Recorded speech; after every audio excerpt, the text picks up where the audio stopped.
آپ نے زیارت پڑھی ہوگی پیغمبر اکرم کی، تو پیغمبر اکرم کی زیارت میں بھی اس آیت کو انکارپوریٹ کیا گیا ہے، اور اس آیت کے الفاظ یہ ہیں کہ وَلَوْ أَنَّهُمْ إِذْ ظَلَمُوا أَنفُسَهُمْ، خدا یہ کہہ رہا ہے کہ کاش یہ اس وقت کہ جب انہوں نے اپنے نفسوں پر ظلم کیا، کوئی گناہ کیا، کوئی غلطی ہو گئی، کوئی خطا ہو گئی، اے کاش کہ یہ کرتے جاؤکا، اے حبیب کاش یہ آپ کے پاس آتے، فاستغفر اللہ، پھر اس کے بعد اللہ سے استغفار کرتے، واستغفر لهم الرسول، اور رسول بھی ان کے لیے استغفار کرتے۔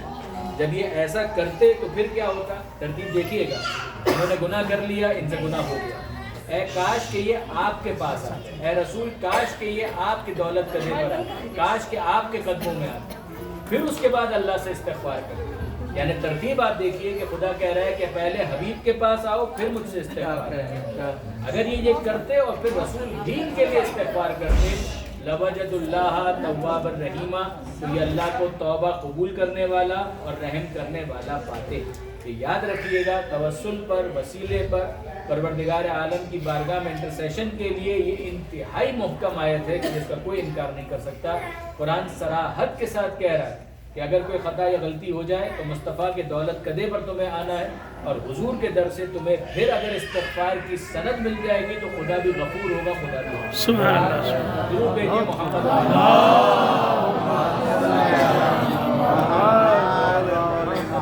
پیغمبر اکرم وجہ تخلیق کائنات ہے کہ جن کی زیارت کا آپ کو شرف حاصل ہوا، جہاں پیغمبر اکرم نے اپنے زندگی کے شب و روز گزارے ہجرت کے بعد۔ یہاں پر ظاہر ہے کہ بچوں کے لیے، جوانوں کے لیے میں گزارش کروں گا کہ پیغمبر اکرم کی زندگی کے 3 حصے ہیں۔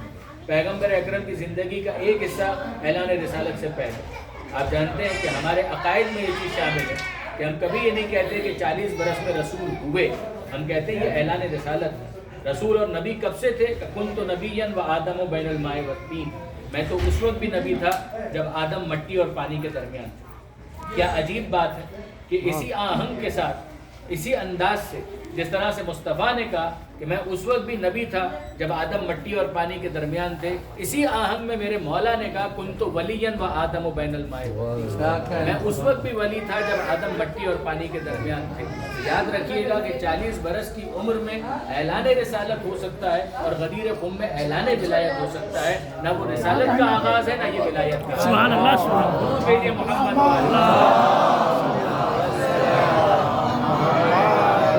محمد پیغمبر اکرم کی زندگی کا ایک مرحلہ وہ عالم انوار کا، اس زمانے کو عالم نور کہا جاتا ہے، وہ عالم انوار کا زمانہ۔ پھر اس کے بعد اس دنیا میں حضور جب تشریف لائیں تو پیغمبر اکرم نے 40 برس کی زندگی گزاری ہے اعلان رسالت سے پہلے، اور پھر جب اعلان رسالت ہوا تو ظاہر ہے کہ مکہ مکرمہ میں جبل فاران، غار حرا، کہ جہاں پروردگار عالم نے پہلی وحی نازل فرمائی، اور سورہ الگ کی ابتدائی 5 آیتیں پیغمبر اکرم پر نازل فرمائی۔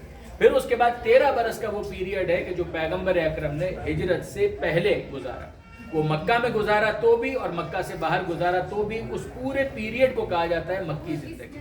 یہ یاد رکھیے گا کہ مکی زندگی کا یہ مطلب نہیں ہے کہ وہ سارے کا سارا پیریڈ مکے میں گزارا، ہجرت سے پہلے کہ وہ 13 برس، چاہے مکے میں چاہے مکے سے باہر۔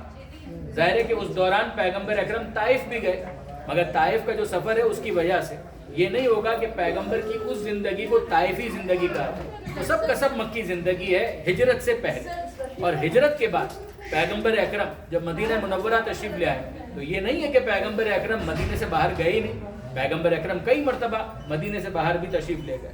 پیغمبر اکرم بدر کے لیے جا رہے ہیں تو بدر مدینے میں نہیں، پیغمبر اکرم احد میں جا رہے ہیں تو احد مدینے میں نہیں، پیغمبر اکرم خیبر جا رہے ہیں تو خیبر مدینے میں نہیں ہے، پیغمبر اکرم ایون خندق کا میدان جو قریب ہے یہاں سے مگر وہ بھی مدینے میں نہیں۔ پرانا مدینہ کتنا تھا؟ پرانا مدینہ جتنا اس وقت آپ کو ایکسٹینشن کے بعد نئی مسجد نبوی نظر آ رہی، بس اتنا پرانا مدینہ تھا۔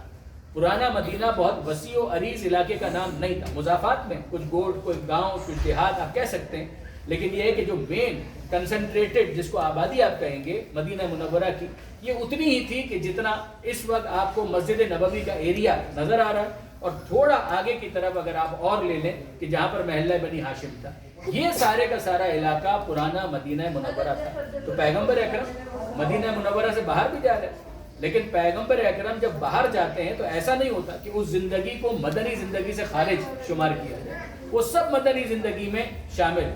یہاں تک کہ پیغمبر اکرم صلح حدیبیہ کے موقع پر، وہ تو مکہ سے بہت قریب ہے حدیبیہ کا مقام، لیکن ظاہر ہے کہ وہ بھی پیغمبر اکرم کی مدنی زندگی میں شمار ہوئی۔ پیغمبر اکرم عمرۃ القضاء کے لیے مکہ گئے، پیغمبر اکرم فتح مکہ کے لیے مکہ گئے، پیغمبر اکرم حجۃ الوداع کے لیے مکہ گئے، اور حجۃ الوداع سے واپسی پر غدیر قم میں مولا کی مولائیت کا اعلان کیا، مگر وہ اعلان مولائیت بھی پیغمبر اکرم کی مدنی زندگی میں شمار ہوتا ہے، اس لیے کہ جو ہجرت کے بعد ہے وہ سارے کا سارا مدنی زندگی شمار ہوتا ہے، چاہے وہ واقعہ مدینے کا ہو یا مدینے سے باہر۔ 13 برس کے بعد پیغمبر اکرم جب ہجرت کر کے تشریف لائے تو مدینہ منورہ کا نام ظاہر ہے کہ مدینہ نہیں تھا، یہاں کے 2 بڑے قبیلے تھے جن کا نام تھا اوس اور خزرج، اور 3 بڑے قبیلے یہود کے تھے۔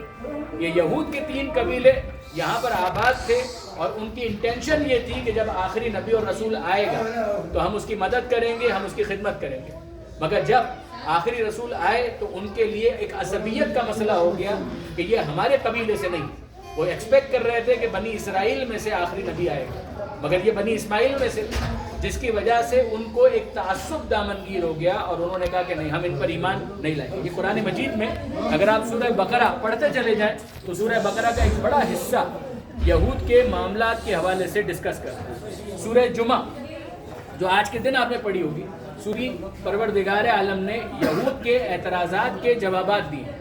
مثلا آغاز ہی میں اگر آپ دیکھیں نا تو پیغمبر اکرم کی بعثت کا ذکر ہے، اور پھر ساتھ میں ہے کہ ذالک فضل اللہ یؤتیہ من یشاء، یہ اللہ کا فضل ہے، وہ جس کو چاہے عطا کرے۔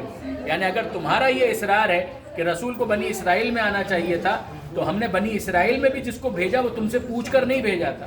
یہ خدا کا استحقاق ہے کہ وہ جس کے سر پر چاہے تاج رسالت کو سجا دے گا، یہ پروردگار کا استحقاق۔ اور یہی وہ بات ہے کہ تمام مسلمان علماء یہود کے سامنے بیان کرتے ہیں بڑے فخر کے ساتھ کہ ظاہر ہے کہ نبوت اور رسالت یہ خدا کا عہدہ ہے، پروردگار جس کو چاہے عطا کرے۔ یہی بات ہم کہتے ہیں کہ جو نبوت کے باب میں آپ کو سمجھ میں آتی ہے وہ امامت کے باب میں آپ کو کیوں سمجھ میں نہیں آتی؟ جب نبوت خدا کی عطا ہے، خدا کی دین ہے، ذالک فضل اللہ یؤتیہ من یشاء، اللہ جس کو چاہے عہدہ عطا کرے، تو امامت بھی خدا ہی کی طرف سے عطا ہونے والا منصب ہے۔ خدا جس کو چاہے عطا کرے، نہ اسے بولنے کا حق ہے نہ اسے بولنے کا حق۔ درود بھیجیے محمد و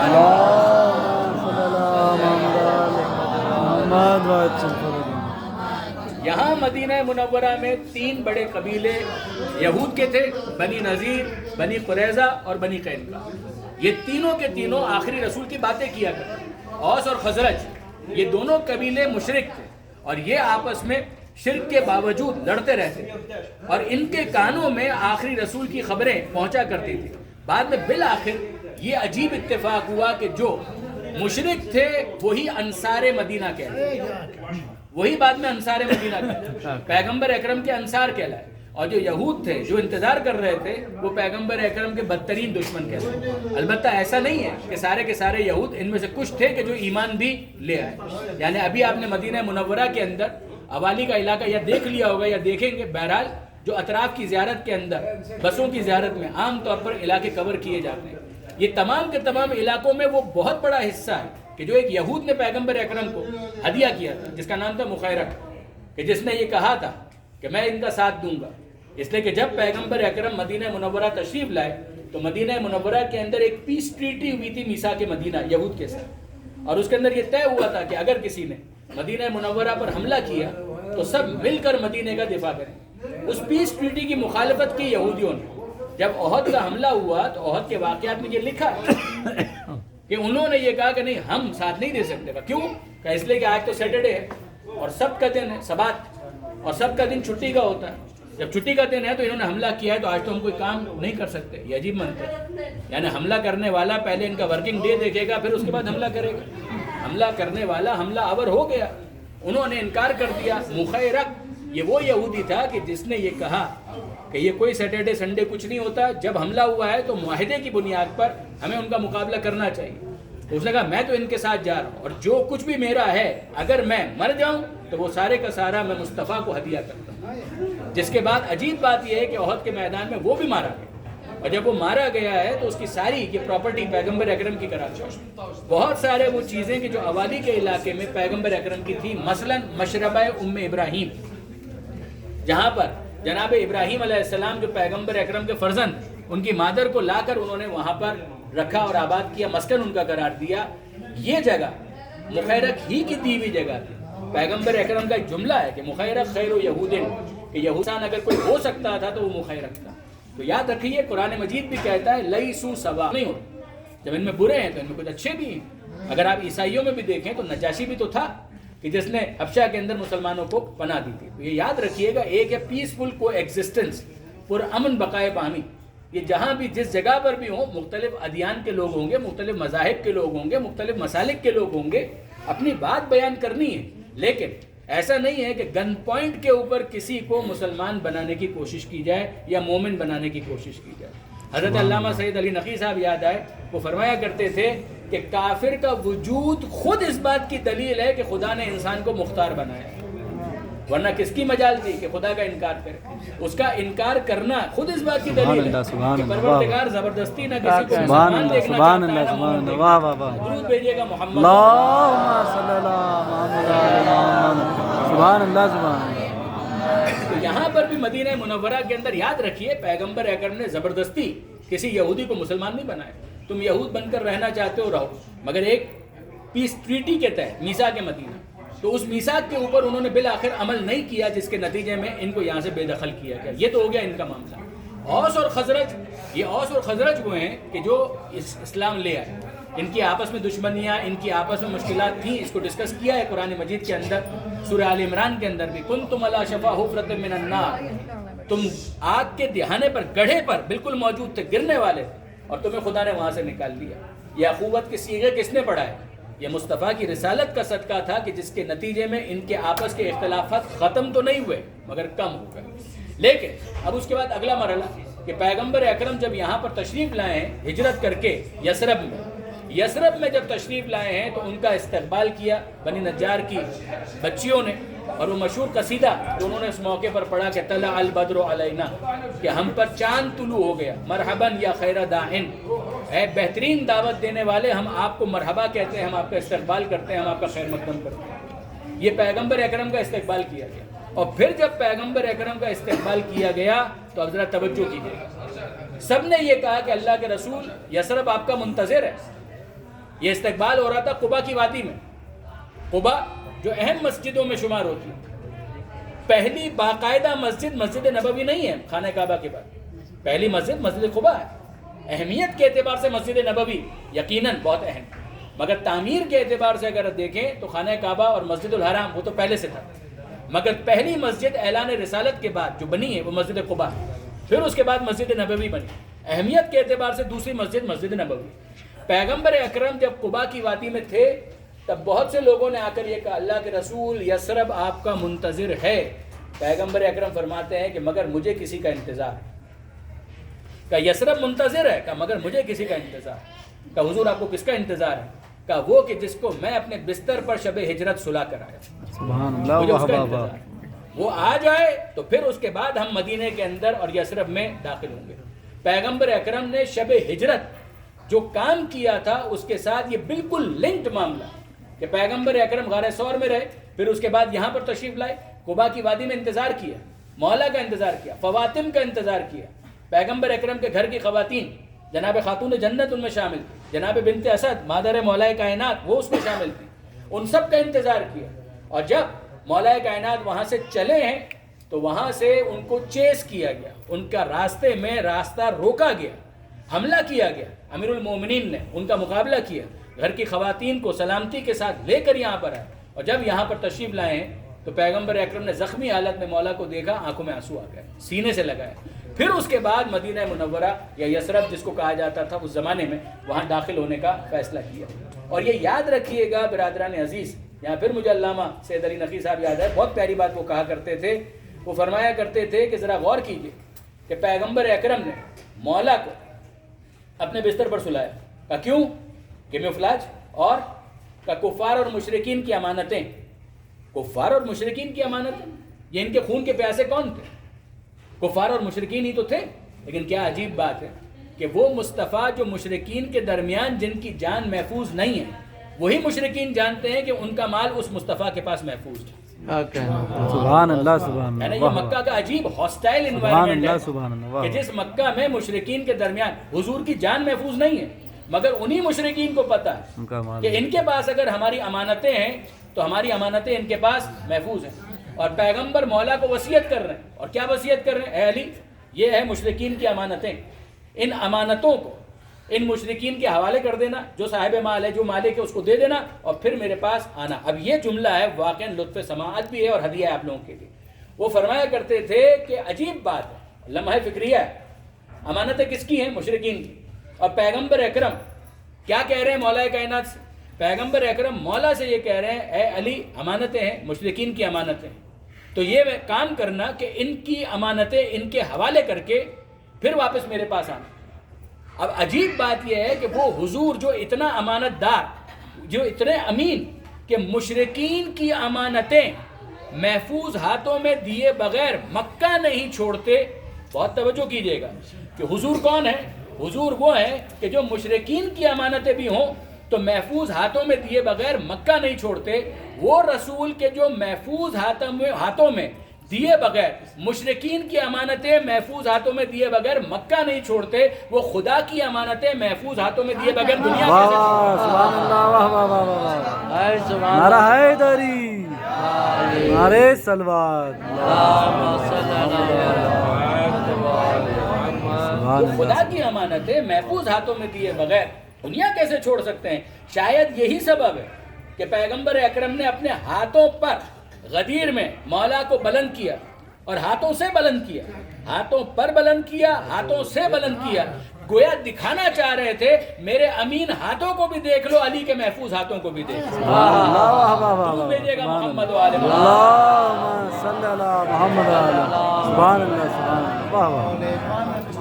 تو اب اگر بات واضح ہوئی کہ پیغمبر اکرم تشریف لے آئے، مولا کائنات آ گئے، گھر کے افراد آ گئے، اور جب پیغمبر اکرم تشریف لائے تو اب پیغمبر اکرم یثرب جانا چاہتے. لوگوں نے جو قبا کی وادی میں رہ رہے تھے انہوں نے یہ کہا اللہ کے رسول آپ جا تو رہے ہیں مگر کوئی نشانی، کیا ہی اچھا ہو کہ ہمیں کوئی نشانی آپ عطا کریں. تو پیغمبر اکرم نے فرمایا کہ مسجد سے بہتر کیا نشانی ہو سکتی ہے، میں تمہیں ایک مسجد بنا کر دیتا ہوں. وہ مسجد کوئی بہت لگزریس مسجد نہیں تھی، ایک زمین کا ٹکڑا اور اس کے اوپر اس کی حدود کو معین کیا گیا، اور اس مسجد کا نام رکھا گیا مسجد قباء، جس کا تذکرہ قرآن مجید کے اندر ہے سورہ برات کے اندر. لمسجد اسس علی التقوی من اول یوم احق ان تقوم فیہ. اے حبیب، وہ مسجد کی جس کی بنیاد پہلے دن سے تقوی پر رکھی گئی، وہ اس بات کی حقدار ہے کہ آپ وہاں پر قیام صلاۃ کریں، آپ وہاں پر نماز پڑھیں. اس لیے کہ وہیں اس کے برابر میں بعد میں منافقین نے ایک مسجد بنائی تھی جس کا نام لے کر قرآن نے مذمت کی، مسجد زرار. زرار کا مطلب ہی ضرر سے نکلا ہے، نقصان پہنچانا، اذیت پہنچانا، کسی طریقے سے ڈیمولش کر دینا کسی حقیقت کو اور کسی بنیاد کو. اس کے لیے جو کام کیا جائے وہ ضرر. مسجد زرار، پروردگار عالم فرماتا ہے حبیب انہوں نے چاہے مسجد کے نام پر اسے بنایا، مگر مسجد کے نام پر بھی اگر یہ بنائیں گے تو مسجد زرار ہو. یاد رکھیے گا اسلام نام سے دھوکہ کھانے کا حکم نہیں دیتا. اسلام یہ نہیں کہتا کہ نام سے دھوکہ کھا جاؤ، اس لیے کہ نام مسجد کا وہ بھی لگا ہے کہ جو مسجد زرار بنا رہے ہیں. لہٰذا فقط زرار کی مسجد کو مسجد دیکھ کر جھکنے کی ضرورت نہیں ہے، یہ بھی دیکھو کہ دل میں ایمان موجود ہے یا نہیں. اصولی طور پر بات کو یاد رکھیے گا، منافق کے عمل کا کوئی اعتبار نہیں ہوتا. اب یہاں پر میں گزارش یہ کر رہا تھا کہ پیغمبر اکرم جب چلیں تو پیغمبر اکرم یثرب کے قریب آ گئے. یہ آبادی آپ کے سامنے، یہ اتنا سا علاقہ، جب یہاں پر تشریف لائے ہیں تو ظاہر ہے کہ انصار مدینہ میں سے ہر ایک کی خواہش تھی اللہ کے رسول ہمارے مہمان بنیے، اللہ کے رسول ہمارے مہمان بنیے.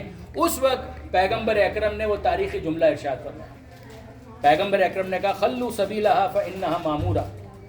پیغمبر اکرم اونٹنی پر سوار تھے، قصوہ نام کی اونٹنی جس پر پیغمبر اکرم سوار تھے. تو پیغمبر اکرم نے کہا کہ اس کا راستہ چھوڑ دو، تم اپنا مہمان بنانا چاہتے ہو، تم اپنا مہمان بنانا چاہتے ہو، تم اپنا مہمان بنانا چاہتے ہو، اس کا راستہ چھوڑ دو. خلو سبیلہا فانہا معمورہ، اس لیے کہ میری اونٹنی کو معلوم ہے کہ اسے کیا کرنا ہے، اسے کہاں پر رکنا ہے، اسے کہاں پر ٹھہرنا ہے، اسے پتہ ہے کہ اس کو کہاں پر رکنا ہے. اب آپ ذرا غور کیجئے، کیا عجیب بات ہے کہ لوگ رسول اللہ کے بارے میں پوچھتے ہیں کہ یہ اپنی مرضی سے تو نہیں کہتے، رسول اللہ کی تو اونٹنی بھی وہ ہے کہ جو امر پروردگار کے بغیر حرکت نہیں کرتی. سبحان اللہ، واہ واہ واہ واہ، سبحان اللہ، سبحان اللہ.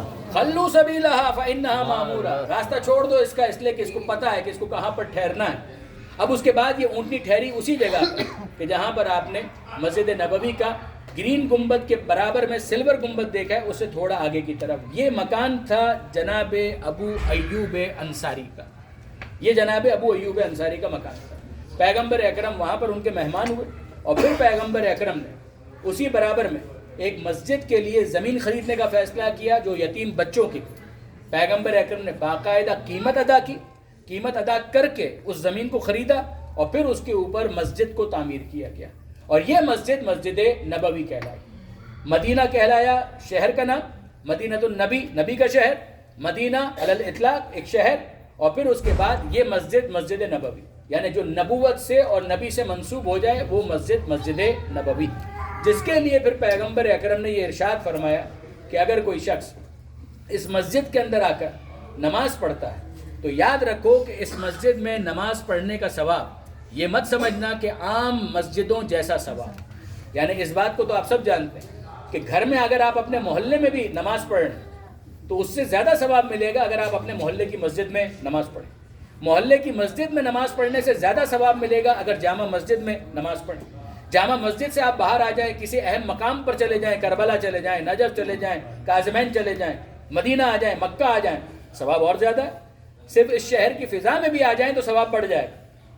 پھر اس کے بعد مدینہ منورہ میں اگر آپ مسجد کے اندر جا کر نماز پڑھ رہے ہیں تو پیغمبر اکرم فرماتے ہیں کہ وہ ایک نماز جو میری مسجد کے اندر پڑھی گئی عام نمازوں کے مقابلے میں 10,000 گنا نماز کا ثواب بڑھ جائے گا. 10,000 ٹائمز، بعض روایتوں میں 1,00,000 گنا بھی ہے کہ 10,000 گنا یا 1,00,000 گنا ثواب بڑھ جاتا ہے اگر کوئی مسجد نبوی کے اندر نماز پڑھے. اب اس کے بعد فوراً سوال ذہن میں آتا ہے کہ یہ مسجد تو ایکسٹینڈڈ ہے، یہ تو وسعت کے بعد، یہ پرانی مسجد تو نہیں ہے، اس کو تو بہت پھیلا دیا گیا، تو کیا نئی جگہ پر بھی نماز پڑھنے کا وہی ثواب ملے گا؟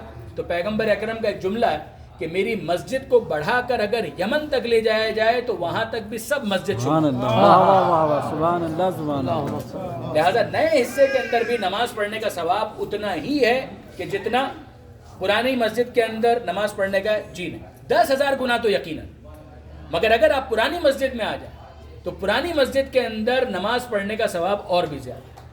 پرانی مسجد میں نماز پڑھنے کا ثواب اور بڑھ جاتا ہے اگر کوئی پرانے حصے میں آ جائے. پرانا حصہ یعنی وہ حصہ کہ جو خود پیغمبر اکرم کے زمانے میں مسجد تھا. اور اسی کے اندر پھر ایک اور حصہ ہے کہ جس کے لیے ایک تعبیر استعمال کی گئی، ریاض الجنہ. اور وہ ریاض الجنہ کیا ہے؟ پیغمبر اکرم کی یہ حدیث برادران اہل سنت کی کتابوں میں بھی ہے، شیعہ کتابوں کے اندر، ما بین بیتی و ممبری روضۃ من ریاض الجنہ. میرے گھر اور میرے ممبر کے درمیان کا جو علاقہ ہے وہ سارے کا سارا ریاض الجنہ. ریاض الجنہ کا مطلب جنت کا ٹکڑا، جنت کا ٹکڑا. اور یہ مجازن نہیں ہے، اہل علم جانتے ہیں، ایک ہے حقیقت، ایک ہے مجاز. مجازن تو آپ کہہ دیں کہ مثال کے طور پر میرا دل باغ باغ ہو گیا، تو دل واقعاً تو باغ نہیں ہو گیا. محاورے کے اندر تو بہت کچھ کہا جاتا ہے، تشبیہ ہے، استعارہ ہے، لیکن یہ کہ ایسا تو نہیں ہے میرا دل باغ باغ ہو گیا تو واقعاً دل کے اندر کوئی زمین تھی کہ جہاں سے ہریالی اگنا شروع ہو گئی، ایسا تو نہیں. تو یہ تعبیرات ہوتی ہیں، تشبیہات ہوتی ہیں، استعارات ہوتے ہیں. کیا واقعاً ایسے ہی پیغمبر اکرم نے کہا کہ بھئی میرے گھر اور میری ممبر کے درمیان کا جو علاقہ ہے وہ سارے کا سارا جنت کے باغوں میں سے ایک باغ ہے؟ تو ایک مجاز ہے؟ نہیں، مجاز نہیں ہے، یہ حقیقت ہے. یعنی پیغمبر اکرم نے اس کی وضاحت کی کہ یہ پورا حصہ وہ ہے کہ جس کو زمین سے کاٹ کر جنت الفردوس کے اندر منتقل کیا جائے. لہذا اگر کوئی اس حصے میں نماز پڑھ رہا ہے تو گویا ایسا ہے کہ جیسے وہ واقعاً جنت کے اندر نماز پڑھ رہا ہے. یہ اس کی ایک اہمیت ہے. تو اب آپ کو اندازہ ہوا کہ مدینے میں نماز پڑھے ثواب زیادہ اپنے شہر کے مقابلے میں. مسجد نبوی کے اندر نماز پڑھے 10,000 گنا تو ہو گیا، اس سے بھی زیادہ ثواب پرانی مسجد، اس سے بھی زیادہ ثواب ریاض الجنہ کے اندر، وہ جنت کا ٹکڑا. اور اس جنت کے ٹکڑے کے اندر بھی کچھ خاص مقامات ہیں کہ جہاں پر اگر انسان نماز پڑھے تو ثواب اور بڑھ جاتا ہے. ظاہر ہے کہ اس وقت نقشہ نہیں ہے، ورنہ میں آپ کو اس نقشے کے اندر میپ کر کے یا لوکیٹ کر کے بتاتا، لیکن اگر آپ اپنے طور پر انٹرنیٹ سے بھی ڈاؤن لوڈ کر لیں گے تو آپ اس میپ کے اندر سمجھ پائیں گے. پیغمبر اکرم کا جو حجرہ، آپ کو 3 حجرے ایک ساتھ نظر آئیں، ان حجروں کے اندر درمیانی حجرہ پیغمبر اکرم کا، اور اس کے بعد جو آخری حجرہ ہے وہ خاتون جنت حضرت بی بی فاطمہ زہرا سلام اللہ۔ یہ بی بی کا جو حجرہ ہے، اس حجرے کو اگر آپ دیکھیں اور درمیان کا جو پیغمبر اکرم کا حجرہ ہے اس کو اگر آپ دیکھیں تو آپ کو 3 ستون تقریباً ایسے نظر آئیں گے کہ جو آدھے اندر اور آدھے باہر۔ ستون وہاں پر بہت ہیں، مگر کچھ ستون وہ ہیں کہ جن کی خاص اہمیت ہے، اور یہ وہ مقامات ہیں کہ جن کے بارے میں ہم پورے اطمینان کے ساتھ کہہ سکتے ہیں کہ 13 معصومین نے یہاں پر آ کر عبادت کی، مولا کائنات سے لے کر امام زمانہ تک اور خود پیغمبر اکرم۔ اللهم صل على محمد وعلى محمد۔ خاتون جنت اپنے حجاب کی وجہ سے ظاہر ہے کہ ہر جگہ پر نہیں ہے، لیکن باقی 13 معصومین وہاں پر آ کر عبادت کیا کرتے تھے، یہ اپنی جگہ بالکل ثابت۔ اور وہ مقامات کون سے؟ ان میں سے کچھ مقامات ہیں کہ جن کو ہائی لائٹ کیا گیا ہے ستونوں پر نام لگا کر، نام آویزہ کر کے۔ ستون ہے، ستون کے اوپر اگر آپ دیکھیں گے تو باقاعدہ سنہری کلر کا ایک گول دائرہ بنایا گیا، اس کے اندر ہرا رنگ ڈالا گیا ہے اور اس ہرے رنگ کے اوپر لکھا گیا ہے استوانہ۔ استوانہ عربی کے اندر کہتے ہیں ستون کو۔ تو وہ اگر آپ 3 ستون دیکھیں گے تو آپ کو لائن سے حجرے کے اندر آدھے حجرے میں آدھے حجرے کے باہر وہ آپ کو نظر آئیں گے۔ اور ان ستونوں پر کیا لکھا ہوا ہے؟ پہلا ستون اس کے اوپر لکھا ہوا آپ کو ملے گا استوانۃ السریر، سریر والا ستون۔ سریر کہتے ہیں بیڈ کو، بستر کو، سریر کہتے ہیں بستر کو یا بیڈ کو۔ بیڈ والا ستون کیوں کہا جا رہا ہے اس کو؟ اس کی وجہ یہ کہ پیغمبر اکرم مسجد میں صرف نماز نہیں پڑھاتے تھے، نماز تو پڑھاتے ہی تھے، جمعے کا خطبہ بھی دیتے تھے، جو مملکت کے امور ہیں ان کو بھی وہیں سے چلایا جاتا تھا، اسٹیٹ افیئرز کو بھی وہیں سے رن کیا جاتا تھا۔ تو پیغمبر اکرم اگر کبھی تھک جاتے تھے تو جس کے لیے ایک محاورہ عام طور پر استعمال ہوتا ہے پیر سیدھے کرنا یا پیر لمبے کرنا، کچھ دیر کے لیے استراحت کرنا، تو پیغمبر اکرم اس جگہ پر آ کر استراحت کیا کرتے تھے، اس وجہ سے اس جگہ کو کہا گیا ستون سریر۔ دوسری وجہ یہ بیان کی گئی کہ جب پیغمبر اکرم ماہ رمضان میں اعتکاف فرماتے تھے، اعتکاف کیا کرتے تھے، تو اعتکاف کا مطلب ہے اللبث فی المسجد، مسجد کے اندر رکنا۔ تو پیغمبر اکرم کا بستر اگر آرام کرنا ہوتا تو یہیں پر لگایا جاتا۔ پہلے تو چھت بھی نہیں ہوتی تھی، تو پیغمبر اکرم کے لیے ایک سائبان درست کیا جاتا تھا، اور پیغمبر اکرم اس میں کچھ دیر کے لیے اگر آرام کرنا ہوتا تو اس کے اندر استراحت فرماتے۔ تو حتماً اور لازماً یہ وہ جگہ ہے کہ جہاں پر حضور کے قدم بھی آئے، پیغمبر اکرم نے آرام بھی کیا، پیغمبر اکرم نے اپنے بہت سے معاملات کو یہاں سے دیکھا۔ اسی سے اگر آپ تھوڑا سا پیچھے کی طرف آئیں تو آپ کو دوسرا ستون نظر آئے گا، زیادہ فاصلہ نہیں، بالکل ہی لگا ہوا، تھوڑے سے فاصلے کے بعد، اور اس ستون کے اوپر لکھا ہوا آپ کو نظر آئے گا استوانۃ الحرس۔ حرس سے نکلا ہے حارس، حرس کا مطلب ہے حفاظت، حارس کا مطلب ہے حفاظت کرنے والا۔ یہ کون ہے حفاظت کرنے والا؟ پرانی کتابیں اگر آپ دیکھیں گے تو اس میں آپ کو نام نظر آئے گا، صفت نظر نہیں آئے گی۔ صفت تو یہی ہے اس شخص کی کہ جس کا نام حارس ہے صفت کے اعتبار سے، مگر جو پرانے ستونوں کے اندر، پرانی کتابوں کے اندر جو نام لکھا ہوا تھا وہ یہ نام تھا استوانۃ علی ابن ابی طالب۔ یہ پیغمبر اکرم کی حفاظت پر معمولیت تھی مولا کائنات کی، جس کی وجہ سے مولا کے ناموں میں سے ایک نام ہے حارس رسول اللہ، اللہ کے رسول کی حفاظت کرنے والا۔ غور فرمایا آپ نے، استوانۃ السریر، استوانۃ الحرس۔ پھر اس کے بعد ایک تیسرا ستون ہے اور اس کا نام ہے استوانۃ الوفود۔ استوانۃ الوفود یہ بھی اسی طرح سے، یہ جناب سیدہ کے حجرے میں آپ کو آدھا اندر اور آدھا باہر نظر آئے گا۔ وفد اور وفود یہ وہ الفاظ ہیں جو اردو میں بھی استعمال ہوتے ہیں۔ وفد کہتے ہیں ڈیلیگیشن کو۔ پیغمبر اکرم سے جب مختلف علاقے کے نمائندہ افراد آ کر ملاقات کیا کرتے تھے، دین ان تک پہنچایا جاتا تھا۔ آپ نے اگر سیرت کا یقیناً مطالعہ کیا ہوگا تو سیرت کی کتابوں میں آپ کو ایک سال ملے گا سنۃ الوفود، وفود والا سال، ڈیلیگیشنز والا سال۔ اس سال پیغمبر اکرم نے مختلف علاقے کے سربراہوں کو خط لکھے تھے اور دعوت دی تھی کہ وہ اسلام قبول کریں۔ تو بہت سو نے اپنے ڈیلیگیشنز بھیجے تھے اور انہوں نے آ کر پیغمبر اکرم سے نیگوشیٹ کیا تھا، پیغمبر اکرم سے ڈسکس کیا تھا۔ اس وقت تک مسجد میں غیر مسلم کے داخلے کی ممانعت نہیں تھی، لہٰذا آپ جانتے ہیں کہ احکام تدریجاً، گریجولی، بٹ بائی بٹ نازل ہوئے، تو اس وقت تک یہ پابندی نہیں تھی۔ تو باقاعدہ مشرکین، کافرین، اہل کتاب وہ آتے تھے مسجد کے اندر اور مسجد میں آ کر پیغمبر اکرم سے ملاقات کرتے تھے، ڈسکس کرتے تھے، اور پیغمبر اکرم دین کا پیغام ان تک پہنچایا کرتے تھے۔ ان میں اہم وفد آپ سب کے حافظے میں موجود نصارہ نجران، جو نجران کے نصارہ آئے تھے تو وہ یہیں پر آ کر پیغمبر اکرم سے ڈسکس کیا کرتے تھے، پیغمبر اکرم ان سے بات کرتے تھے۔ سورہ آل عمران قرآن مجید کا تیسرا سورہ، اس کی ابتدائی 60 64 65 آیتیں اگر آپ دیکھیں گے اسی سیاق و سباق میں نازل ہوئی۔ عیسائیت کے حوالے سے اصلاح، پیغمبر اکرم، ان کی نبوت، ان کی رسالت، توحید، ٹرینٹی کی نفی، تثلیث کی ممانعت، ایک خدا ہے 3 خدا نہیں ہے، یہ ساری باتیں آپ کو وہاں پر ملیں گی اور وہاں پر آپ کو نظر آئیں گی۔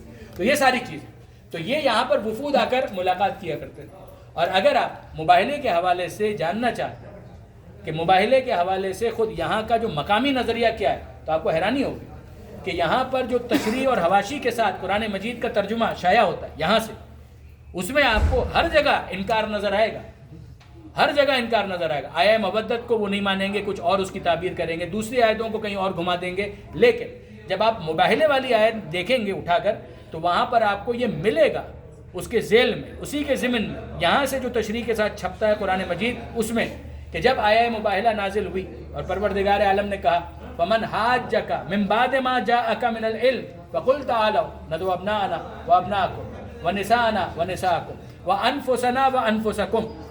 اے حبیب، جب علم آنے کے بعد کوئی کٹ حجتی کرے، علم آ چکا، اب اگر کوئی کٹ حجتی کرے، بیسا بیسی کرے، فَقُلْ تَعَالَوْا، تو اب ان سے کہیں نَدْعُ أَبْنَاءَنَا، اب ہم تم سے مباحثہ نہیں کریں گے، اب ہم تم سے مباہلہ کریں گے۔ اور مباہلے کی شان یہ ہوگی کہ ابناءنا و ابناءکم، ہم اپنے بیٹوں کو لے کر آتے ہیں، تم اپنے بیٹوں کو لے کر آؤ۔ وَنِسَاءَنَا وَنِسَاءَكُمْ، ہم اپنی عورتوں کو لے کر آتے ہیں، تم اپنی عورتوں کو لے کر آؤ۔ وَأَنفُسَنَا وَأَنفُسَكُمْ، جس کو ہم اپنا نفس اور اپنی جان سمجھتے ہیں ہم لے کر آتے ہیں، جس کو تم اپنا نفس اور اپنی جان سمجھتے ہو تم لے آؤ۔ ثُمَّ نَبْتَهِلْ، پھر اس کے بعد ہم مباہلہ کریں گے۔ وَنَجْعَلْ لَعْنَتَ اللَّهِ عَلَى الْكَاذِبِينَ، اور ہاتھ اٹھا کر بددعا کریں گے، گڑ گڑائیں گے خدا کی بارگاہ میں اور بددعا کریں گے۔ اور ہم کیا کہیں گے؟ نہ تم کسی کا نام لو نہ ہم کسی کا نام لیں، بس یہ کہیں گے کہ جو جھوٹا ہے اس پر اللہ کی لعنت ہو، نام لینے کی ضرورت نہیں ہے، جھوٹوں تک لعنت خود پہنچ جائے گی۔ بے شک بے شک بے آپ نے شک۔ غور فرمایا ثم نبتہل فنجعل لعنت اللہ علی الکاذبین، یہیں سے ہم کو سمجھ میں آیا کہ لعنت کرنا گالی نہیں ہے، سنت رسول بھی ہے، حکم قرآن بھی ہے۔ سبحان اللہ۔ آپ نے غور فرمایا برادران عزیز، ثم نبتہل فنجعل لعنت اللہ علی الکاذبین۔ اور اس کے بعد یہ یاد رکھیے گا کہ یہ عجیب بات ہے کہ پروردگار عالم نے کہا ابناءنا و ابناکم، نساءنا و نساءکم، وانفسنا و انفسکم۔ اب پھر واپس جب آپ مسجد کے اندر جائیں اور حجرہ سیدہ آپ کو نظر آئے تو یاد رکھیے گا صحیح مسلم میں صراحت موجود ہے، صحیح مسلم میں صراحت موجود ہے کہ یہ دونوں آیتیں ساتھ ساتھ نازل ہیں۔ آیہ مباہلہ پہلے اگرچہ وہ ہے سورہ آل عمران، اور آیہ تطہیر بعد میں اگرچہ وہ ہے سورہ احزاب میں، 33واں سورہ اور 33ویں آیت کا ایک حصہ۔ مگر ہوا کیا کہ جب یہ آیہ مباہلہ نازل ہوئی تو اب وہ واقعہ پیش آیا کہ پیغمبر اکرم، حجرہ سیدہ آپ کے ذہن میں، حجرہ سیدہ میں پیغمبر اکرم تشریف لائے اور کہا ایتینی بالکساء الیمانی، اے فاطمہ مجھے ایک چادر اڑا دو، میں ذوف محسوس کر رہا ہوں۔ یعنی کیا عجیب بات ہے، کیا عجیب بات ہے، واقعاً بہت عجیب بات ہے کہ پیغمبر اکرم کہہ رہے ہیں میں ذوف، نقاہت، کمزوری محسوس کر رہا ہوں۔ تو پیغمبر یہ نہیں کہتے کہ سیدہ کسی کو بول کر میرے لیے ڈاکٹر کا انتظام کرو، طبیب کا انتظام کرو، حکیم کا انتظام کرو، کہا کہ نہیں میرے لیے چادر کا انتظام کرو، تم اپنی چادر اڑا دو۔ ارے مصطفیٰ بھی مانتے ہیں کہ شفا ملتی ہے تو وہ سیدہ کی چادر کے صدقے میں ملتی ہے۔ سبحان اللہ۔ تو جناب سیدہ نے چادر اڑا دی اور اب اس کے بعد وہ واقعہ پیش آیا جس کو اجمالاً تو سب مانتے ہیں، صحیح مسلم میں بھی موجود ہے کہ پیغمبر اکرم امام حسن تشریف لائے، چادر میں لیا، امام حسین تشریف لائے، چادر میں لیا، مولا تشریف لائے، چادر میں لیا، پھر جناب سیدہ خود آئیں اور چادر میں داخل ہوئی۔ اور پھر اس کے بعد پیغمبر اکرم یہ کہتے ہیں اللہم ہؤلاء اہلی، اے پروردگار یہ ہیں میرے اہل، اللہم ہؤلاء اہل بیتی، یہ ہیں میرے اہل بیت، وخاصتی وحامتی، یہ ہیں میرے خاص الخاص، یہ ہے میری حمایت کرنے والے، لحمہم لحمی و دمہم دمی، ان کا گوشت میرا گوشت، ان کا خون میرا خون، یؤلمنی ما یؤلمہم و یحزننی ما یحزنہم، جو ان کو خوش کرے مجھے خوش کرتا ہے، جو ان کو غمگین کرے وہ مجھے غمزدہ کرتا ہے، انہم منی و انا منہم، یہ مجھ سے ہے میں ان سے ہوں، فاجعل صلواتک و برکاتک و رضوانک علیہ و علیہم، تیری رحمتیں برکتیں تیرے رضوان میرے لیے اور ان کے لیے، ان سے ہر رزق کو دور رکھ، جیسا کہ رزق کو دور رکھنے کا حق ہے ویسا پاکیزہ رکھ کہ جیسا پاکیزگی کا حق ہے۔ سبحان اللہ۔ اللہم صلی اللہ علیہ وسلم۔ اب میں آپ سے پوچھتا ہوں کہ ضرورت کیا ہے؟ پیغمبر اکرم نے کیوں یہ کام کیا؟ دیکھیے حکم تھا ابنا انا و ابناکم نساءنا و نساءکم و انفسنا و انفسکم. پروردگار عالم کہہ رہا ہے بیٹوں کو لے جائیے، اپنی عورتوں کو لے جائیے. پروردگار کہہ رہا ہے اپنے نفس کو لے جائیے. پیغمبر اکرم چادر میں لے جا کر اپنی طرف سے پروپوز کرتے ہیں کہ اے پروردگار میری نظر میں تو یہ ہیں، اب تو بتا کہ تو بھی تجویز و تصدیق و تائید و توثیق کرتا ہے یا نہیں؟ تیری تائید ہو تو پھر میں ان کو لے جاؤں. تو پیغمبر اکرم نے چادر میں لے کر اعلان کیا اللہم ہؤلاء، اے پروردگار یہ ہیں میرے اہل. تو دوسرے لفظوں میں رسول اللہ نے کہا نا یہ ہیں اہل اور باقی سب یہ اہل ہیں، اور جو نہیں ہیں وہ سب کے سب نا اہل ہیں. تو پیغمبر اکرم نے کہا اللہم ہؤلاء، مالک یہ ہیں اہل. اور اب دیکھنا یہ ہے کہ وہاں سے خدا کا جواب کیا آتا ہے. وہاں سے پروردگار عالم کا جواب یہ تھا یا ملائکتی و یا سکان سما، اے ملائکہ اے ساکنان عرش ذرا میری بات سنو. انی ما ام مبنیہ ولا ارضم مدہیہ ولا قمرم منیرہ ولا شمسم مضیہ ولا فلکن یدور ولا بحرن یجری ولا فلکن یسری الا فی محبت ہؤلاء الخمسہ الذین هم تحت الکساء.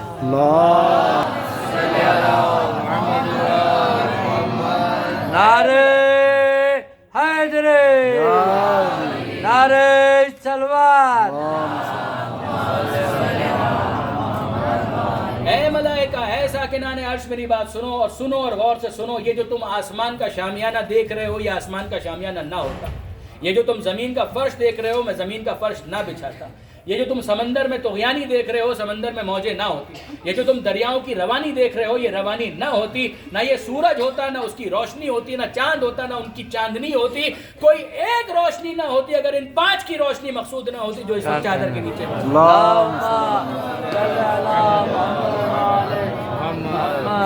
اگر ان 5 کی روشنی مقصود نہ ہوتی. جس پر جناب جبرائیل نے سوال کیا یا رب ومن تحت الکساء، اے میرے پروردگار یہ ہیں کون چادر کے نیچے؟ اور پروردگار عالم نے جواب دیا ہم اہل بیت النبوہ، اے جبرائیل یہ ہیں اہل بیت نبوہ، ہم اہل بیت النبوہ ومعدن الرسالہ. یعنی اب پروردگار کی طرف سے توثیق ہو رہی ہے. اے حبیب جو آپ نے پوچھا تھا ہم اس کا جواب دے رہے ہیں، یہی ہیں اہل بیت. میں ملائکہ کے درمیان بھی اعلان کر رہا ہوں یہی ہے اہل بیت نبوت ومعدن الرسالہ. ہم فاطمۃ و ابوہا و بالہا و بنوہا.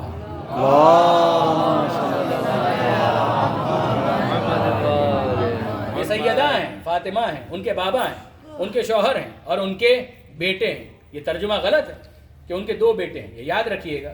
یعنی اتنی عربی تو مجھے بھی آتی ہے کہ 2 کے لیے تثنیہ کا صیغہ استعمال ہوتا ہے. عربی کے اندر براہ راست جمع نہیں ہے.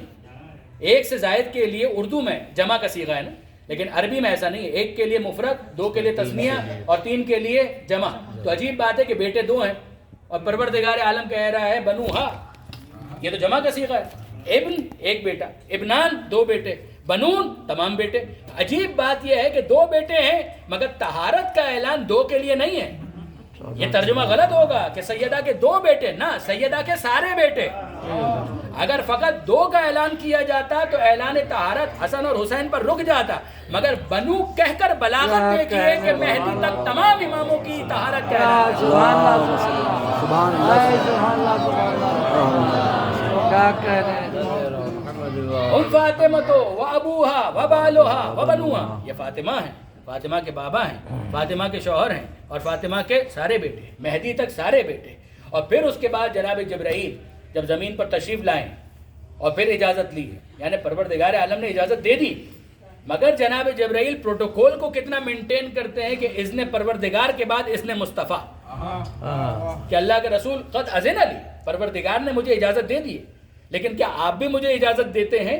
اور جب پیغمبر اکرم نے کہا کہ جی ہاں میری طرف سے بھی اجازت ہے، تو اب جناب جبرائیل داخل ہوئے اور اس کے بعد پھر یہ ارشاد فرمایا کہ ان اللہ یقرئک السلام ویخصک بالتحیۃ والاکرام، کہ اللہ آپ کو سلام کہتا ہے، آپ کے لیے تحیت، آپ کے لیے پیغام. اور پیغام کیا ہے کہ انما یرید اللہ لیذھب عنکم الرجس اہل البیت ویطہرکم تطہیرا.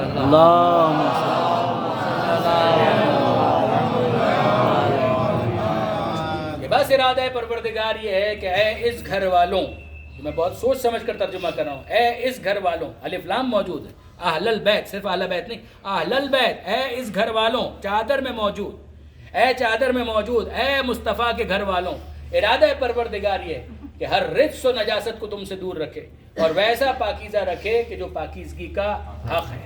یہاں سے پیغمبر نے پروپوز کیا، وہاں سے پروردگار نے سیکنڈ کیا۔ اب جب یہ پورا ڈیکورم مکمل ہو گیا تو اب پروردگار عالم کے حکم کے مطابق پیغمبر اکرم جب چلے ہیں تو پیغمبر اکرم اس انداز سے چلے ہیں کہ جو ترتیب قرآن کی تھی اسی ترتیب کے مطابق۔ قرآن نے کہا تھا ابنا انا و ابنا، ہم اپنے بیٹوں کو لے کر آتے ہیں، تم اپنے بیٹوں کو لے کر، نساء انا و نساء، ہم اپنی عورتوں کو، تم اپنی عورتوں، انفسنا و انفسکم، جس کو ہم اپنا نفس اپنی جان سمجھتے ہیں ہم لے آتے ہیں، جس کو تم اپنا نفس اپنی جان سمجھتے ہو تم لے آؤ۔ ترتیب یہ تھی کہ پہلے بیٹے، پھر اس کے بعد بیٹیاں نساء عورتیں، اور پھر اس کے بعد نفس۔ اور پیغمبر اکرم اسی شان سے کہ حسن مجتبیٰ نے انگلی تھامی ہوئی ہے، حسین مظلوم گود میں موجود ہے، پیغمبر اکرم ان کو لے کر آگے بڑھ رہے ہیں، اور پیغمبر اکرم جب آ رہے ابنا ساتھ ہو گئے، اور پھر اس کے بعد نساء خاتون جنت، اور پھر اس کے بعد مولا کائنات۔ یعنی عجیب اہتمام ہے حفاظت سیدہ کا کہ آگے سے رسالت کا پہرا ہے، پیچھے سے امامت کا پہرا ہے۔ اور پھر اس کے بعد جب ان لوگوں نے دیکھا تو کیا کہا؟ انہوں نے کہا کہ ہم مباہلہ نہیں کرنا چاہتے، ہم مباہلہ نہیں کرنا چاہتے، ہم مباہلے سے دستبردار ہوتے ہیں۔ اور ان کا جملہ کیا تھا؟ تفسیر کشاف کے اندر زمخشری نے بھی لکھا، وہ شیعہ نہیں ہے، یعنی کتنی اہم تفسیر ہے زمخشری کی کشاف برادران اہل سنت کے نزدیک، خاص طور پہ معتزلہ کے نزدیک، یعنی تفسیر کبیر فخر الدین رازی کی اور زمخشری کی معتزلہ کے لیے، اشاعرہ کے لیے تفسیر کبیر اور معتزلہ کے لیے تفسیر کشاف۔ اقبال نے کہا تیرے ضمیر پہ جب تک نہ ہو نزول کتاب، کیا کہنے، اقبال کا شعر ہے، تیرے ضمیر پہ جب تک نہ ہو نزول کتاب، گرہ کشا ہے نہ رازی نہ صاحب کشاف۔ نہ یہ کام آئے گی نہ وہ کام آئے گی جب تک تیرا ضمیر قبول کرنے کے لیے تیار نہیں ہے۔ تو صرف لقلقہ زبانی اور ہے، فہم قرآن اور ہے، زبان پر آیات کا جاری کرنا اور ہے، مگر فہم قرآن اور ہے۔ تو ہوا یہ کہ زمخشری نے بھی لکھا، انہوں نے کہا کہ یہ اصحاب کسا کی بہت بڑی فضیلت ہے کہ ہوا یہ کہ جب پیغمبر اکرم لے کر چلے، کیا عجیب بات ہے کہ آپ جہاں بیٹھے ہیں یہاں سے بہت زیادہ دور نہیں ہے مسجد اجابہ، یعنی اگر آپ بقی کی دوسری سائڈ پر چلے جائیں اور روڈ کراس کریں تو لیفٹ ہینڈ سائڈ کے اوپر آپ کو مسجد نظر آئے گی، مسجد اجابہ۔ یہ وہ مقام تھا کہ جہاں پر پیغمبر اکرم مباہلہ کے لیے لے کر گئے۔ آپ کے سامنے جہاں پیغمبر اکرم کا حجرہ ہے، مسجد ہے، وہاں سے باہر، اور پھر پیغمبر اکرم چلتے چلتے چلتے وہاں پہنچے کہ جو مسجد اجابہ، اور وہاں پر جب اسقف اعظم جو ان کا بڑا پادری تھا اس نے دیکھا تو اس نے کہا انی لارا وجوہن، کہ میں ایسے چہرے دیکھ رہا ہوں کہ اگر ان چہروں نے ہاتھ اٹھا کر پہاڑ کے ہٹنے کی دعا مانگی تو پہاڑ باقی نہیں رہے گا۔ اے نصارہ، اے عیسائیوں، ان سے مباہلہ نہ کرنا ورنہ زمین پر کوئی ایک عیسائی بھی باقی نہیں رہے گا۔ آپ نے غور فرمایا، یہ جملہ اس نے کہا، محفوظ بھی ہو گیا، اور انہوں نے دستبرداری کا اعلان کر دیا۔ انہوں نے کہا کہ نہیں جناب، ہم نہیں کرنا چاہتے مباہلہ۔ بہت عقل مند تھے، بہت عقل مند تھے، بچ گئے۔ کس چیز سے بچ گئے؟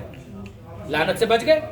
علامہ رشید ترابی علی اللہ مقامہ، کیا کمال کا تبصرہ ہے ان کا، اور میں آپ کو ہدیہ کر رہا ہوں۔ علامہ رشید ترابی علی اللہ مقامہ، کتنے بڑے خطیب اور کتنے بڑے صاحب نظر اور صاحب علم، نقطہ رس۔ انہوں نے ایک مرتبہ جملہ کہا اور بڑا کمال کا جملہ کہا۔ انہوں نے ارشاد فرمایا کہ جناب ہوا یہ، الفاظ میرے ہیں مطلب ان کا، ہوا یہ کہ پیغمبر اکرم تو لے گئے تھے مباہلہ کے لیے، ابنا انا حسن اور حسین، نساء انا خاتون جنت، انفسنا مولا کائنات، یہاں کا تو پتہ چل گیا، یہاں کا تو پتہ چل گیا۔ ابنا اکم کون تھے؟ نساء اکم کون؟ انفسکم کون؟ پتہ ہی نہیں چلا۔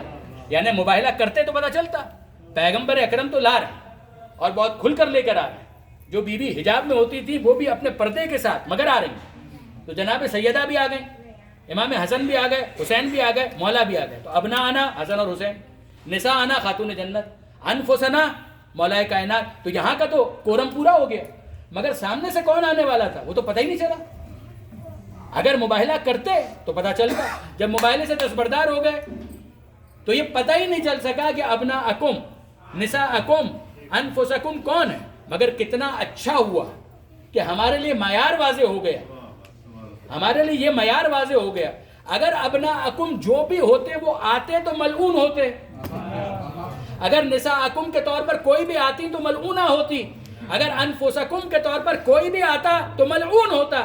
وہ نہیں آئے تو لعنت سے بچ گئے. مگر آج اس کے ذریعے سے ہم کو سمجھ میں آ گیا کہ مستقبل میں کبھی بھی کہیں بھی کوئی بھی ان میں سے کسی موقع پر آ جائے تو یاد رکھیے گا وہ ابناءکم بھی ہوگا، نساءکم بھی ہوگا، انفسکم کسی جنگ کے موقع پر، کسی دن، کسی سال، کسی مہینے. مگر ان کے مقابلے پر کوئی آ جائے تو اب ہم کو ابناءکم کے تعین میں کوئی دلچسپی نہیں ہے. ہمارے لیے ابناءنا واضح ہے. اب اس ابناءنا میں حسن اور حسین ہے، تو جو حسن کے مقابلے پر آ جائے ملعون ہے، جو حسین کے مقابلے پر آ جائے ملعون ہے. اگر کوئی سیدہ کے مقابلے پر آ جائے تو ملعون ہے، اور اگر کوئی مولا کے مقابلے پر آ جائے تو ملعون ہے. یہ بات ہم کو بہت اچھی طریقے سے سمجھ میں آ گئی. یہ ہے اسطوانۃ الوفود کا معاملہ، ستون وفود کا معاملہ. اس کے علاوہ بھی ظاہر ہے کہ یہاں پر اور بہت سے مقامات ہیں. جناب سیدہ ان کا حجرہ، اسی حجرے سے بالکل متصل اگر آپ دیکھیں گے تو پیچھے کی طرف آپ کو چھوٹا سا چبوترا نظر آئے گا، بڑا نہیں جس کو اصحاب صفہ کا چبوترا کہا جاتا ہے، وہ نہیں، چھوٹا چبوترا، وہ بھی وہاں پر موجود.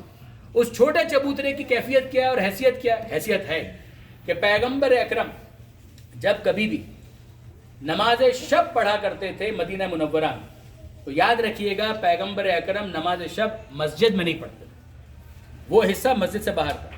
پیغمبر اکرم نماز شب پڑھا کرتے تھے اس جگہ پر کہ جہاں پر وہ چھوٹا سا زمین سے اٹھا ہوا چبوترا جس کو آپ کہہ لیجئے وہ موجود. وہاں پر آپ دیکھیں گے 2 ستون ہے، ستونوں پر لکھا ہوا کچھ بھی نہیں ہے، مگر ایک ستون ہے کہ جس کے اوپر گھڑی بنی ہوئی ہے. جہاں پر گھڑی بنی ہوئی ہے محقق علماء کہتے ہیں کہ یہ وہ مقام ہے کہ جس کا نام ہے اسطوانۃ التہجد، ستون تہجد، تہجد کا ستون. یہاں پر کیا ہوتا تھا؟ ہر صبح پیغمبر اکرم یہاں پر تشریف لاتے تھے نماز صبح سے پہلے. یہاں پر 11 رکعت نماز تہجد پڑھتے تھے جس کا تذکرہ سورہ بنی اسرائیل کے اندر ہے. اقیم الصلاۃ لدلوک الشمس الی غسق اللیل وقرآن الفجر، 3 نمازیں ہو گئی. وَمِنَ اللَّيْلِ فَتَہجد بِهِ نَافِلَةً لَكَ، اور رات کے ایک حصے میں حضور آپ کو نماز تہجد بھی پڑھنی ہے. حکم پروردگار نماز تہجد بھی پڑھنا، نافلۃ لک، یہ ایک اضافی ذمہ داری ہے جو آپ کے اوپر عائد کی گئی. نافلہ کا مطلب ہوتا ہے ایڈیشنل، وہ ہمارے لیے مستحب ہے، حضور کے لیے ایڈیشنل واجب ہے کہ پیغمبر اکرم نماز شب پڑھیں. پیغمبر اکرم نے نماز شب پڑھنے کے لیے خاص اہتمام کیا، اور واقعاً میں کبھی بیان کرتا ہوں میرے رونگٹے کھڑے ہو جاتے ہیں کہ اس انداز سے پیغمبر اکرم نماز تہجد کے لیے آیا کرتے تھے کہ خانہ کعبہ سامنے ہے، مگر خانہ کعبہ تو کہیں پر بھی آپ چلے جائیے تو سامنے ہو جائے گا، قبلہ رخ ہونا، مگر پیغمبر اکرم نے اہتمام کیا تھا کہ در سیدہ سامنے ہو اور اس کے آگے خانہ کعبہ. وہاں پر پیغمبر اکرم نماز شب پڑھتے تھے. اور جب نماز شب پڑھ لیتے تو پیغمبر اکرم نماز شب پڑھنے کے بعد کیا کہتے تھے؟ جب آیت تطہیر نازل ہو گئی تو پھر پیغمبر اکرم فرمایا کرتے تھے السلام علیکم یا اہل بیت النبوہ انما یرید اللہ لیذھب عنکم الرجس اہل البیت ویطہرکم تطہیرا.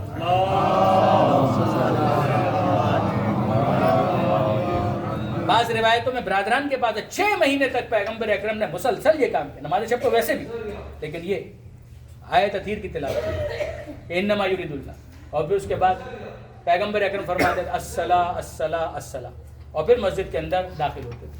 یہ پیغمبر اکرم کا طریقہ کار تھا.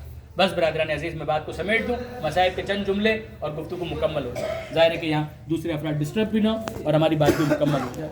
بہرحال دکھ اس بات کا ہے کہ پیغمبر اکرم جس بیوی کا احترام، جس کے گھر کا احترام اس طرح سے کریں کہ کھڑے ہو کر وہاں پر نماز شب پڑھیں، اور جس بیوی کا احترام اس طرح سے کریں کہ اگر سیدہ آ جائیں تو پیغمبر اکرم اپنی جگہ سے بلند ہو کر ان کا استقبال کرتے تھے.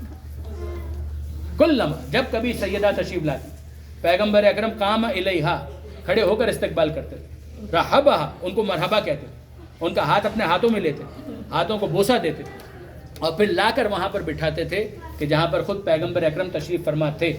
مصائب کے لیے تو ایک جملہ بہت کافی ہے کہ بس اتنا تصور کریں کہ جس سیدہ کے لیے رسول کھڑے ہو جاتے تھے وہ فاطمہ دربار میں کھڑی ہوئی.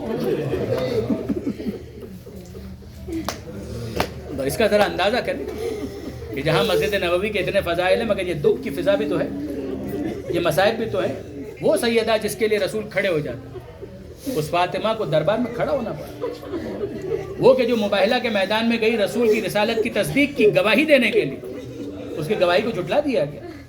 جس کو خدا صدیقہ سمجھتا ہے اس کی تکذیب کی گئی.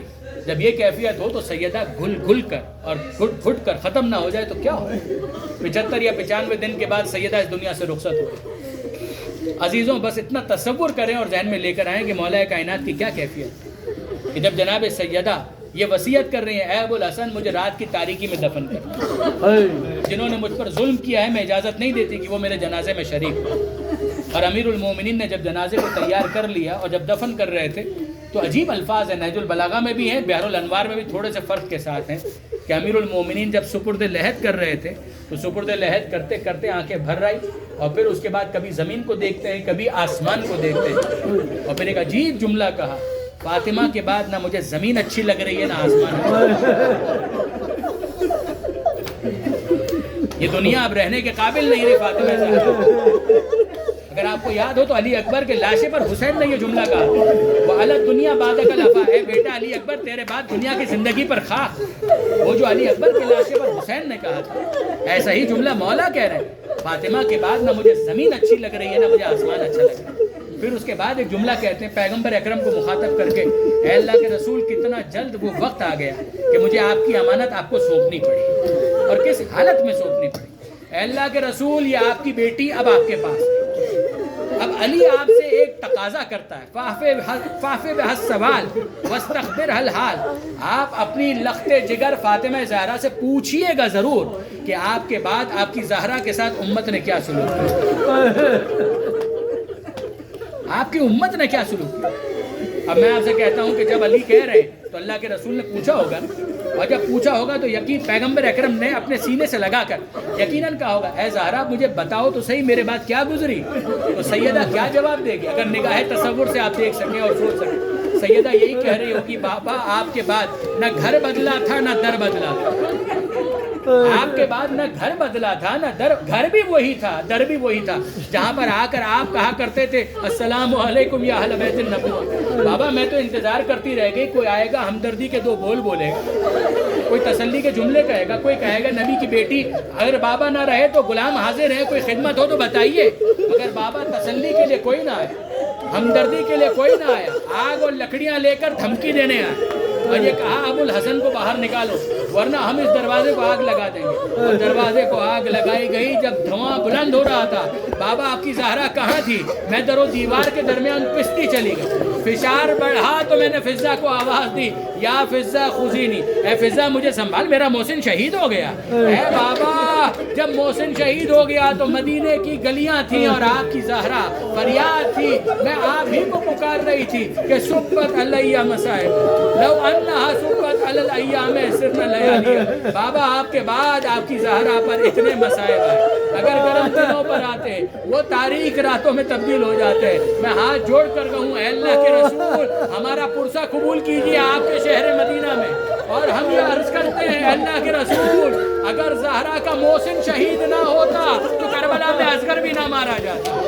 اے اللہ کے رسول اگر آج فاطمہ زہرا کو تماچے نہ لگتے تو کل کربلا میں سکینہ کو بھی تماچے نہ کھانے پڑتے. اور اے اللہ کے رسول اگر آج زہرا کا گھر نہ جلتا تو کل کربلا کے اندر خیمے بھی نہ جلائے.